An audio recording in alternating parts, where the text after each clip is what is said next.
Hello guys, तो कैसे हैं आप सभी लोग। स्वागत है आप सभी का लूसीफर एक्सप्लेन चैनल में। तो लास्ट एपिसोड में अपन सभी ने देखा था शी फेंग बोलता है हान जैन, आगे तुमने अभी क्या किया, ऐसा लगा तुम्हारी पावर की वजह से ये सब कंट्रोल में आ चुके हैं।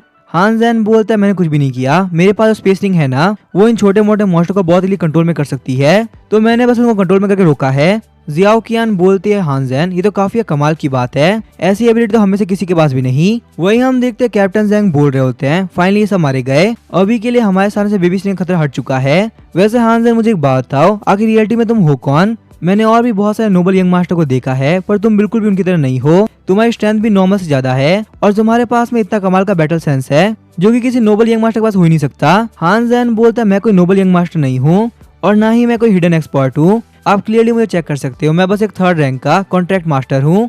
कैप्टन जैंग बोलते हैं हान जैन फालतू बात करना बंद करो, यहाँ पे कोई भी नहीं मानने वाला कि तुम एक 3rd रैंक के कॉन्ट्रैक्ट मास्टर हो। पर अचानक से हम देखते हैं कैप्टन जैंग की मशीन के ऊपर एक एरर शो करने लगता है। उस एरर को देखने के बाद में कैप्टन जैंग काफी शॉक हो गए होते हैं। हान जैन बोलते हैं कैप्टन जैंग क्या हुआ, आखिर आप एकदम से इतना शॉक क्यों हो गए। कैप्टन जैंग बोलते हैं स्नेक नेस्ट को खत्म करने का मिशन उतना भी सही नहीं चल रहा, अगर यहाँ पे हमारी टीम को छोड़ दिया जाए तो मुश्किल से 10 टीम ऐसी होगी जो कि यहाँ पे इस मिशन को कंप्लीट कर पाए हैं। वही हम देखते हैं जियाओ कियान बोल रही होती है वो तो बहुत ही अच्छी बात है कि हमारे पास में हान जैन था, वरना पक्का से हमने भी इस मिशन को फेल कर दिया होता। कैप्टन जैंग बोलते इजना की स्नेक लेन की रीइंफोर्समेंट अभी इतनी जल्दी नहीं आने वाली, वो लोग यहाँ पे हर जगह बैटलफील्ड के ऊपर है और जो बेबी स्नेक है उनके पास इतनी पावर नहीं कि वो जाके बैटलफील्ड को ज्वाइन कर सके, इसी वजह से वो सारे के सारे बेबी स्नेक फॉरेस्ट के अंदर छुपे हुए हैं और मैं यहाँ पे कुछ रास्ते जानता हूँ जिससे हम लोग बहुत जल्दी उनके पास पहुंच सकते हैं। ऐसा भी हो सकता है वो सारे बेबी स्नेक अभी तक बाहर ना निकले हो, तो हमारे पास में उनको डिस्ट्रॉय करने का बहुत ही इजी मौका होगा। हान जैन तुम्हारे पास में एक बहुत ही कमाल की एबिलिटी है कि तुम इतने सारे बेबी स्नेक्स को अपने सामने झुका सकते हो, तो अगर हम उन सारे बेबी स्नेक या फिर स्नेक के एग को खत्म कर दे तो हमारी ये सारी फ्यूचर वाली प्रॉब्लम पहले ही सॉल्व हो जाएगी और हम लोग को टेंशन की जरूरत नहीं पड़ेगी। हान जैन आखिर तुम क्या बोलते हो कि हम जाकर उनको खत्म कर दे, लेकिन वहीं कुछ देख के हान जैन काफी शॉक हो गया होता है। हान जैन बोलता है कैप्टन जैंग मुझे नहीं पता कि हम उनको खत्म कर पाएंगे नहीं कर पाएंगे, पर अगर हम इस जगह से टाइम से नहीं भागे ना तो पक्का से हम खत्म हो जाएंगे, क्योंकि हमारे सामने एक बहुत बड़ा खतरा आ चुका है, एक ऐसा खतरा जो कि हमारे लेवल के बिल्कुल पार है। हम देखते हैं हान जैन की टीम के सामने एक 5th रैंक का इजना की स्नेक आ गया होता है जो कि होता है the snake guardian. She Feng बोलता है आखिर यहाँ पे हो क्या रहा है, आखिर यहाँ पे एक स्नेक गार्डियन कैसे आ गया, हम लोग को बताया गया था कि यहाँ पे सिर्फ उसी बेबी स्नेक के नेस्ट होंगे, एक इतना पावरफुल स्नेक यहाँ प्रेजेंट होगा इसके बारे में हम लोग को नहीं पता था। कैप्टन जैंग बोलते तुम बिल्कुल सही कह रहे हो, ये स्नेक तो बहुत ही बड़ा है, चाहे हम लोग कितना भी ट्राई क्यों ना कर ले स्नेक जीतना बिल्कुल इम्पॉसिबल होगा, हम लोग को यहाँ पे कैसे करके भागना होगा वरना यहाँ पे हम सारे लोग मारे जाएंगे। वही हम देखते हैं हान जैन बोलता है मेरी बात ध्यान सुनो, तुम लोग खड़े खड़े करके रहे हो, जल्दी से भागो, ये स्नेक गार्डन बहुत ही खतरनाक है, इसका लेवल हमसे बहुत ज्यादा है, अगर हम लोग फाइट करेंगे ना तो यहाँ पे सारे के सारे लोग मारे जाएंगे। हान जैन की बात सुनकर सी फेंग और जियाओ कियान दोनों ही भागने लगते हैं। सी फेंग बोलता है हान जैन तुम बिल्कुल सही कह रहे हो, ये जो मॉन्स्टर ये बहुत ही खतरनाक है और हमारे लेवल से बहुत ज्यादा आगे है, चाहे हम लोग कितना भी ट्राई क्यों ना कर ले हम इस मॉन्स्टर को नहीं हरा पाएंगे, हमारे पास इस वक्त भागने के सिवा और कोई भी चारा बाकी नहीं है। वही हम देखते हैं कैप्टन जैंग को जो कि वहीं पे रुक गए होते हैं। कैप्टन जैंग बोलते हैं तुम लोग भागो, मैं यहाँ पे इस कमीने स्नेक गार्डन को रोक के रखता हूँ। देखो ये बात तो क्लियर है कि यहाँ सारे लोग नहीं भाग सकते, पर अगर यहाँ पे एक बंदा रुकता है ना तो बाकी सारे लोग पक्का सेव हो जाएंगे। वही हम देखते हैं कैप्टन जैंग के अटैक की वजह से वो स्नेक गार्डियन काफी गुस्सा हो गया होता है और साथ ही में कैप्टन जैंग के अटैक का उसकी बॉडी पे कोई असर भी नहीं हो रहा होता। अचानक से हम देखते हैं हान जैन बोलता है कैप्टन आखिर आप क्या कर रहे हो, आपको भी यहाँ पे हमारे साथ भागना चाहिए, वहाँ पे रुकने कोई फायदा नहीं, क्योंकि एक 5th लेवल के मॉन्स्टर को रोकने की पावर हमारे बिल्कुल भी नहीं है। लेकिन वहीं हम देखते वो स्नेक गार्डियन कैप्टन को पकड़ लेता है और एक बाइट करते कैप्टन के मैकेनिकल आर्मर को तोड़ देता है, जिस वजह से हम देखते कैप्टन काफी इंजर्ड हो जाते हैं और पीछे से गिर जाते हैं। कैप्टन की वो हालत देख के सी फेंग और जियाओ कियान दोनों ही काफी शौक आते हैं, कैप्टन आखिर आपने ये क्या किया, पर अभी वो लोग यही सोच रहे होते हैं तभी वो स्नेक भी उनके ऊपर अटैक करने वाला होता है, पर इससे पहले वो उन लोग को बाइट कर पाता। हम देखते हैं उन लोग के आसपास में एक शील्ड आ गई होती है, वो दोनों ही खुश होते हुए बोल रहे थे काफी कमाल की बात है, ये तो वही 6th रैंक का आर्मर है जो कि हान जैन ने हम लोग को दिया था, बहुत अच्छी बात है कि हम लोग ने आर्मर ले लिया, वरना इस स्नेक गार्डियन के बाइट करने के साथ हम लोग मारे गए होते। हान जैन तुम्हारा थैंक यू, तुमने मुझे सेव कर लिया। पर तभी हम देखते वो स्नेक गार्डियन अपने पोजीशन से अटैक करता है, जिस वजह से वो शील्ड पिघल गई होती है और वो पोजीशन सीधे उन लोगों पे गिरता है। वो पोजीशन इतना खतरनाक था कि वो सी फेंग और जियाओ कियान की बॉडी को कम्प्लीटली खत्म कर देता है। अपने सामने सी फेंग और जियाओ कियान को देख के हान जैन काफी शॉक हो जाता है। हान जैन को यकीन नहीं हो रहा होता कि यहाँ पे एक झटके में उसकी पूरी की पूरी टीम मारी गई। तभी हम देखते वो स्नेक गार्डियन हान जैन का अटैक करने वाला होता है। हान जैन बोलता है मेरे पास में कोई रास्ता नहीं, अगर मुझे यहाँ पे सर्वाइव करना है ना तो फाइट करना होगा। ये बोलने के साथ ही वो अपनी फिश टेक्निक के सेकंड लेवल को एक्टिवेट कर देता है। जैसे ही वो गार्डियन स्नेक अटैक करता है, हम देखते हैं हांसेन पीछे की तरफ हो गया होता है। उसके बाद हम देखते हैं हांसेन विंड स्किल को एक्टिवेट करते हुए अपने आसपास में एक टॉर्नेडो बना देता है। वहीं हम देखते हैं वो गार्डियन स्नेक अपना एक बहुत ही पावरफुल अटैक तैयार करता है और हांसेन के ऊपर सीधे शूट कर देता है। उस अटैक की वजह से हम देखते हैं हांसेन का टॉर्नेडो खत्म हो गया होता है और हांसेन सीधे नीचे गिरता है। हांसेन बोलता है चाहे मैं कितना भी ट्राई क्यों ना कर लूं, एक 5th रैंक का मॉन्स्टर बहुत ही पावरफुल होता है। अगर ये एक 4th लेवल का मॉन्स्टर होता तो शायद से मैं इसको रोक पाता, पर इतने पावरफुल मॉन्स्टर से फेस टू फेस फाइट करना काफी मुश्किल है। और अभी हांसेन कुछ सोच पाता, तभी हम देखते वो गार्डियन स्नेक हांसेन के ऊपर अटैक करने वाला होता है। अचानक से हम देखते हैं उस गार्डियन स्नेक के ऊपर कोई बहुत खतरनाक अटैक करता है और सिर्फ एक ही अटैक काफी था, वो गार्डियन स्नेक मारा गया होता है। शॉक होते हांसेन बोलता कि यहाँ पे हो क्या रहा है, ये गार्डियन स्नेक जिसने मेरी पूरी टीम को खत्म कर दिया, उसको सिर्फ एक ही अटैक में किसी ने मार दिया, आखिर ये पॉसिबल है कैसे। तो अभी हम देखते हैं वहाँ पे एक लेडी आ गई होती है। हांसेन बोलता है सीनियर आपका थैंक यू, आपने मेरी लाइफ को सेव किया। अगर आपने यहाँ पे टाइम रहते इस मॉन्स्टर के ऊपर अटैक नहीं किया होता तो इस मॉन्स्टर ने मार दिया होता। हमें पता चलता है इस लड़की का नाम है यांगजिन। यांगजिन खुश होते हुए बोल रही होती है तुम मुझे काफी पसंद आए, वैसे ही कहो ना, तुम बहुत ही हैंडसम हो, बिल्कुल मेरे टाइप के, पर मैं तुम्हारी सीनियर नहीं हूँ और ना ही तुम्हारी डाजिया कंट्री से बिलोंग करती हूँ। मैं हूँ सिटी ऑफ एक्सट्रीम एविल से, जो कि लैंड ऑफ एक्साइल के नाम से जाना जाता है। तुम सारे कॉन्ट्रैक्ट मास्टर उसको लैंड ऑफ एक्साइल ही कहते हो। शौक होते हांसेन सोच रहा होता है क्या लैंड ऑफ एक्साइल, जहाँ तक मुझे पता सिटी ऑफ एक्सट्रीम एविल ये उन लोगों से भरा हुआ है जिनको अपने नेशन से बाहर निकाला गया हो और बाद में भी इन लोगों किसी भी नेशन एक्सेप्ट नहीं किया। इसी वजह से ये लोग उस सिटी के अंदर गए और इन लोगों का नाम पड़ा लैंड ऑफ एक्साइल। यही वो जगह है जहाँ मुझे शुरुआत में भेजने की बात कर रहे थे, जब इन सारे लोगों को लग रहा था कि मैंने एक ई रैंक के साथ में कॉन्टेक्ट किया है। और चाहे तो उसको लोअर डिस्ट्रिक्ट बोलो या फिर लैंड ऑफ एक्साइल बोलो, एक ही बात है। वैसे इस सिटी के जो लोग होते हैं वो नॉर्मली काफी बुरे होते हैं और खासकर उन लोगों को किसी कोई फर्क नहीं पड़ता, उन लोग को बस जो अचीव करना होता है वो अचीव करके रहते हैं। क्या ये लेडी यांगजिन सही बोल रही है, ये लैंड ऑफ एक्साइल से है, पर इसको देख के तो बिल्कुल नहीं लगता। और अगर ये लैंड ऑफ एक्साइल से है तो इसने मेरी हेल्प क्यों करी। तभी हम देखते हांसेन उसके स्टैट को चेक करता है। गोंग यांगजिन एक ट्रिपल रैंक की सोल कॉन्ट्रैक्ट, जो कि एक 8th रैंक की वॉल्करी है और इसकी जो वेपन फॉर्म है वो है ग्रेट ब्लेड ऑफ डिस्ट्रक्शन।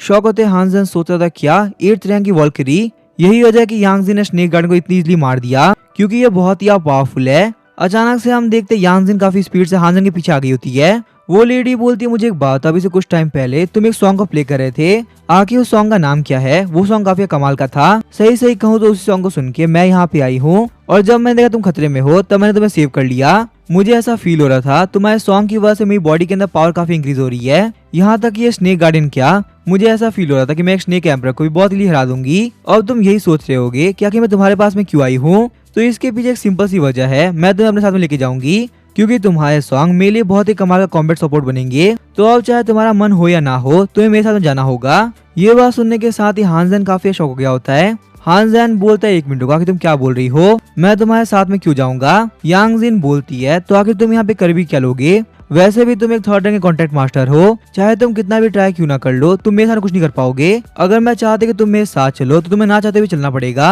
हांसेन बोलता है मैं डाजिया कंट्री का एक सोल्जर हूँ और मेरा मिशन अभी तक कंप्लीट नहीं हुआ, जब तक कंप्लीट नहीं हुआ था तब तक मेरा यहाँ जाना बिल्कुल इम्पॉसिबल होगा। इसी वजह से माफ करना पर आपको अभी के लिए मेरे बिना ही जाना होगा। यांगजिन बोलती है अच्छा ऐसी बात है, और अगर मैं तुम्हें फोर्सफुली लेके जाऊँ तो आखिर तुम क्या ही कर लोगे, तुम्हारे पास मेरे खिलाफ रेजिस्ट करने की पावर तो है नहीं, तुम्हें यहाँ पे ना चाहते मेरे साथ चलना ही पड़ेगा। हांसेन बोलता अगर आप ऐसा करने वाली हो ना तो मैं अपनी लाइफ को अपने ही हाथों से खत्म कर दूंगा, और मेरी बात ध्यान सुन लो, मैं ऐसा कर सकता हूँ, मैं बिल्कुल मजाक नहीं करता। यांगजिन बोलते तुम मुझे बहुत पसंद आए, तुम जानते कि तुम्हें साथ में लेके जाने के लिए मैं कुछ भी करूंगी, तो चलो ठीक है मुझे बताओ कि मुझे क्या करना होगा, कि तुम मेरे साथ में अपनी मर्जी चलोगे। मैं तुम्हें प्रॉमिस करती हूँ मैं तुम्हें हर तरह से हेल्प करूंगी। हांसेन सोच रहा था देख कैसा लग रहा है कि यांगजिन को मैं काफी पसंद आया, इसी वजह से ये मुझे इतनी नहीं छोड़ने वाली, तो क्यों ना मैं इसका फायदा उठाता अपने मिशन को इसके हाल से कंप्लीट कर लूं। वैसे भी ये काफी पावरफुल है और इन छोटे मोटे मॉन्स्टर्स को मारना इसके लिए कोई बड़ी बात नहीं, और मुझे यहाँ पे देख के लगता भी नहीं है कि ये मेरी बात को मना करेगी। हांसेन बोलता यांगजिन ठीक है मैं तुम्हारे साथ जाने के लिए तैयार हूँ,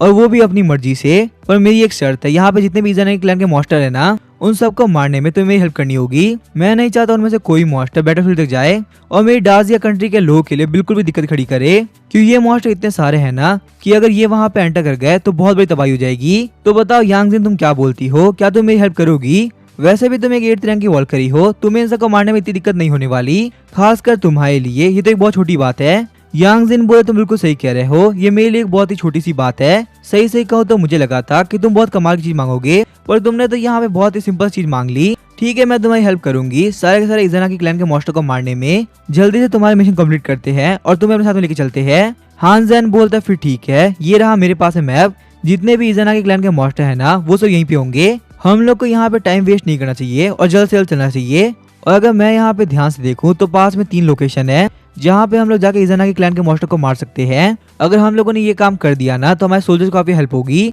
और बाकी सारे मॉन्स्टर को वो लोग इजीली हरा पाएंगे। और अगर फाइनल बैटल के अंदर भी कुछ ज्यादा पावरफुल मॉन्स्टर हुए तो तुम्हें वहाँ भी हेल्प करनी होगी। बस ये मेरी कंडीशन है। उसके बदले मैं तुम्हारे साथ चलूंगा और तुम्हारी हर तरह से हेल्प करूंगा। यांग ज़ेन बोलते बिल्कुल भी टेंशन मत लो, ये मेरे कोई बड़ी बात नहीं है, मैं तुम्हें फुल सपोर्ट करने के लिए तैयार हूँ। पर अचानक से हम देखते यांग ज़ेन के पीछे बहुत ही खतरनाक डार्क और आने लगता है। एक बहुत ही खतरनाक मॉन्स्टर उसकी बॉडी से बाहर निकलने लगता है जिसकी वजह से यांग ज़ेन को भी काफी पेन हो रहा होता है। यांग ज़ेन बोलते काफी बेकार बात है, लगता है मेरी जो चोट है ना वो वापस एक्टिव हो रही है और ये हान ज़ेन के लिए बिल्कुल भी ठीक नहीं। हान ज़ेन बोलता यांग ज़ेन क्या हुआ, एकदम से तुम्हारी बॉडी के अंदर से डिमोनिक ऑरा कैसे बाहर निकल रहा है और तुम्हें यहाँ पे देख के लग रहा है इसकी वजह से तुम्हें बहुत ज्यादा पेन भी हो रहा है। पर तभी हम देखते यांग ज़ेन बोलती हान ज़ेन यहाँ से भाग जाओ, मैं तुम्हारे लिए बहुत ज्यादा खतरनाक हो सकती हूँ क्योंकि मेरी जो चोट है वो मेरे को कंट्रोल कर रही है और मुझे यहाँ पे बिल्कुल भी नहीं पता मैं तुम्हारे साथ क्या करूंगी। उसकी ये बात सुन के हम देखते हान ज़ेन काफी शॉक हो गया होता है। उसके बाद हम देखते हान ज़ेन अपनी हीलिंग स्किल को एक्टिवेट करता है। हान ज़ेन बोलता है मैं यहाँ पे क्लियरली फील कर पा रहा हूँ इसकी बॉडी के अंदर से बहुत ही खतरनाक डिमोनिक ऑरा बाहर निकल रहा है और फिर भी ये मुझे यहाँ पे सेव करने का ट्राई कर रही है। मुझे यहाँ पे पक्का से यांग ज़ेन की हेल्प करनी चाहिए। अचानक से हम देखते हैं हान ज़ेन की हीलिंग पावर की वजह से उसकी बॉडी के ऊपर सारा सारा डिमोनिक ऑरा हट गया होता है। ये देख के यांग ज़ेन भी काफी शॉक होते हुए बोल रही होती है आखिर ये पॉसिबल कैसे है,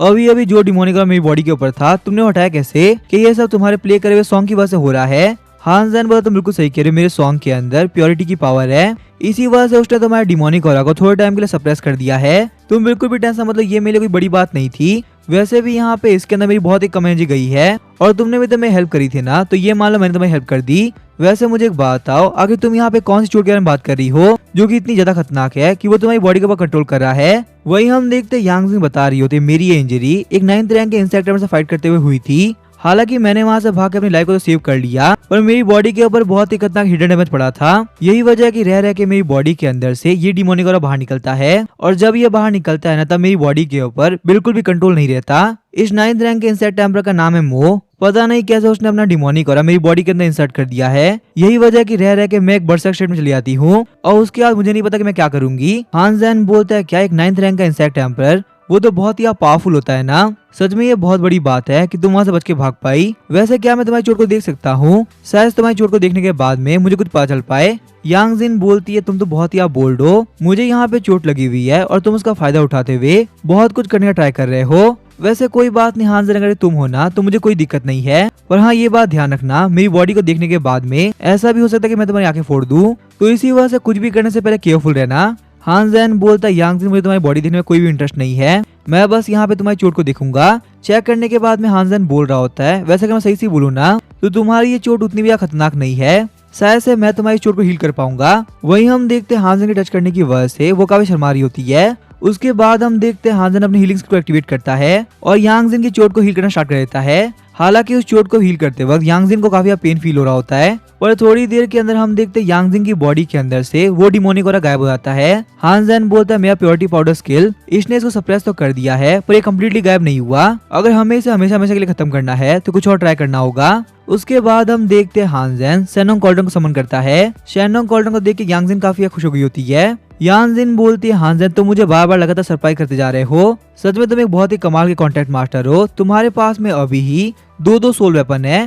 तभी हम देखते हैं वो शेनोंग कॉल्डन वहाँ पे सारे के सारे स्नेक्स को एब्जॉर्ब करना स्टार्ट कर देता है। सारे स्नेक्स को एब्जॉर्ब करने के बाद में हान ज़ेन वहाँ पे लाइफ जेनेसिस एबिलिटी का यूज करता है। यांग ज़ेन बोल रही होती है हान ज़ेन ये एनर्जी तो काफी कमाल की है, मुझे बहुत ही अच्छा फील हो रहा है और मेरा जो सारा पेन है वो धीरे धीरे गायब हो रहा है। हान ज़ेन बोलता है काफी कमाल की बात है, तुम्हारी ये चोट आधी हील हो चुकी है। यांग ज़ेन बोलती है हान ज़ेन क्या तुम इस टेक्निक को वापस यूज कर सकते हो, सही सही कहो तो ये टेक्निक काफी कमाल की थी, मुझे बहुत ही अच्छा फील हो रहा था और मेरी बॉडी के अंदर भी एनर्जी काफी स्पीड से बढ़ रही थी। हान ज़ेन बोलता है क्या मैं इस टेक्निक को वापस यूज करूँ, तुमने अभी थोड़े टाइम पहले देखा सही मैंने इतने सारे मॉन्स्टर को एब्जॉर्ब करके इस एबिलिटी को यूज किया, ये मेरी एक इनेट एबिलिटी है जो कि बहुत ही एनर्जी एब्जॉर्ब करती है, तो अगर यहाँ पे इतने सारे कॉप्स नहीं होंगे ना तो मैं इसको वापस यूज नहीं कर पाऊंगा। अगर तुम चाहती हो कि मैं तुम्हारे पास टेक्निक को वापस यूज करूँ तो हमें कहीं ना कहीं से इतने सारे मॉन्स्टर का इंतजाम करना होगा, तभी जाके ये पॉसिबल हो पाएगा। यांग जिन बोलती है हां जैन, फिर तो काफी कमाल की बात है। वैसे भी हम लोग इजना के क्लैन के मॉन्स्टर को मारने वाले थे, तो उन सारे मॉन्स्टर को मारने के बाद तुम उनके कॉप्स को मेले यूज कर लेना।